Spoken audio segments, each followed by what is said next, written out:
प्रिय विद्यार्थी, हम पढ़ रहे हैं उपभोक्ता व्यवहार एवं सिद्धांत। तो पहले हम देखें कि उपभोक्ता से क्या आशय है। उपभोक्ता वह व्यक्ति जो किसी भी वस्तु का उपयोग करता है उपभोक्ता कहलाता है।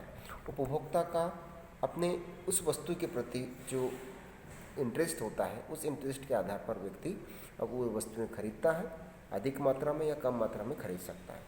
तो इस अध्याय में हम एक व्यक्तिगत उपभोक्ता यानी कि व्यक्ति के उपभोक्ता के व्यवहार का अध्ययन करेंगे कि एक व्यक्ति अपनी आवश्यकता की वस्तुओं को किस प्रकार से क्रय करता है या उसकी मात्रा कम ज़्यादा करता है। उपभोक्ता को यह निर्णय करना होता है कि वह अपनी आय को विभिन्न वस्तुओं पर किस प्रकार से खर्च करे।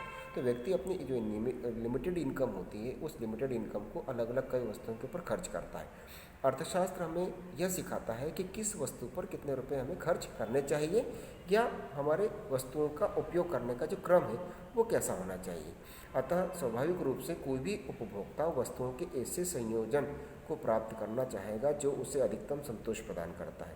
यानी हम वो वस्तु खरीदना चाहेंगे जिस वस्तु के खरीदने से हमें अधिक से अधिक संतुष्टि प्राप्त हो, तो वो उपयोगिता होगी। यह उपभोक्ता की रुचि और व्यय कितना व्यय कर सकता है वस्तुओं की कीमतों और उसकी आय पर निर्भर करता है। यह अध्याय उपभोक्ता व्यवहार को समझने वाली भिन्न दो सिद्धांतों को प्रस्तुत करता है।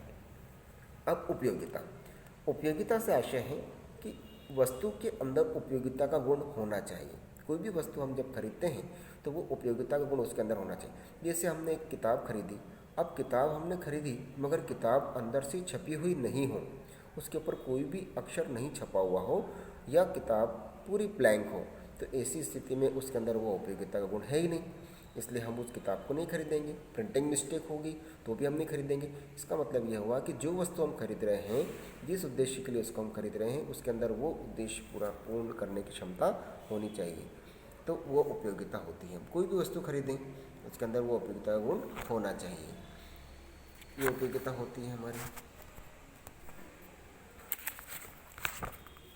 इसके बाद है गणनावाचक उपयोगिता। हम कुछ चीज़ों को गणना के आधार पर उसकी उपयोगिता को महसूस करते हैं। वैसे अर्थशास्त्र में हम विभिन्न चीज़ों का अध्ययन करेंगे जिसमें हम इकाइयों के आधार पर उसका अध्ययन करते हैं। तो इकाई यानी उसको कुछ अंकों के आधार पर हम गणना करते हैं। जैसे हम देखें एक चार्ट के रूप में हम देखेंगे यहाँ कि किस प्रकार से हम गणना करके हम समझ रहे हैं। जैसे एक वस्तु की विभिन्न मात्राओं के उपभोग से प्राप्त सीमांत तथा कुल उपयोगिता, उससे हमको जो उपयोगिता प्राप्त होती है वो अलग अलग। जैसे हम किसी वस्तु की एक इकाई का उपयोग यदि करते हैं तो उस वस्तु की एक इकाई के उपयोग करने से हमको कुछ उपयोगिता प्राप्त होती है। हम यहाँ इस चार्ट में देखें कि जो उपयोगिता हमें प्राप्त हो रही है वो है 12। तो इस कुल उपयोगिता हमें इससे प्राप्त हुई 12 और इस एक इकाई से जो सीमांत उपयोगिता पर हम प्राप्त हो रही है वो भी 12 होगी, क्योंकि एक इकाई से उपयोगिता हमको 12 प्राप्त हो रही है। यदि हम अगली इकाई का उपयोग करते हैं तो यहाँ पर अगली इकाई से जो हमें उपयोगिता प्राप्त हो रही है उस अगली इकाई की एक इकाई की उपयोगिता हमें प्राप्त हो रही है, जिसको हम सीमांत उपयोगिता में देखेंगे वो है सिर्फ 6।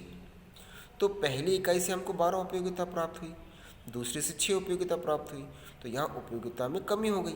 मगर कुल उपयोगिता देखें तो पहली इकाई से 12 थी, दूसरी इकाई से 12 और 6 कुल मिला के 18 उपयोगिता हुई। इसी क्रम को यदि हम आगे देखें तो 3 इकाई का उपयोग करने से हमको 4 उपयोगिता प्राप्त हो रही है।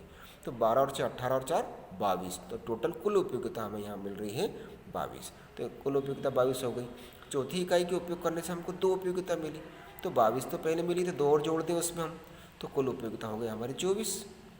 अब 5वीं इकाई के उपयोग करने से हमको सीमांत उपयोगिता 0, मतलब उस वस्तु के उपयोग करने से हमको किसी भी प्रकार की उपयोगिता प्राप्त नहीं हो रही है। ऐसी स्थिति में हम लोग शून्य उपयोगिता बोलेंगे, तो कुल उपयोगिता में भी कोई परिवर्तन नहीं आएगा। इसके पहले की इकाई में भी 24 उपयोगिता थी और 5वीं इकाई में भी कुल उपयोगिता हमारी 24 है। छठी इकाई का उपयोग करने से हो सकता है कि अब हमको वो सीमांत उपयोगिता जो धनात्मक थी अब वो ऋणात्मक हो जाए, अब उससे हमको संतुष्टि प्राप्त नहीं हो रही हो, उसमें हमें कठिनाई महसूस हो रही हो, तो ऐसी स्थिति में -2 उसके लिए सीमांत उपयोगिता हो गई। अब -2 यदि हो गई सीमांत उपयोगिता तो कुल उपयोगिता में भी हमारी कमी आ गई। कुल उपयोगिता भी हमारी 24 थी और 24 से घटकर कितनी हो गई 22। इस प्रकार से वस्तु की उपयोगिता में जो गुण होता है सीमांत उपयोगिता वो घटता जाता है। वस्तु की इकाई हम उपयोग में बढ़ाते जाते हैं तो हर अगली इकाई से उपयोगिता कम होती जाती है, मगर कुल की बात करें तो कुल इकाई में उपयोगिता में वृद्धि होती जाती है। तो इस प्रकार से सीमांत उपयोगिता और कुल उपयोगिता का हमने इकाई में गणना अनुसार अध्ययन किया है। इनको भी आप लोग कॉपी में लिखें और सीमांत उपयोगिता कुल उपयोगिता से आशय को भी कॉपी में लिखें, याद करें।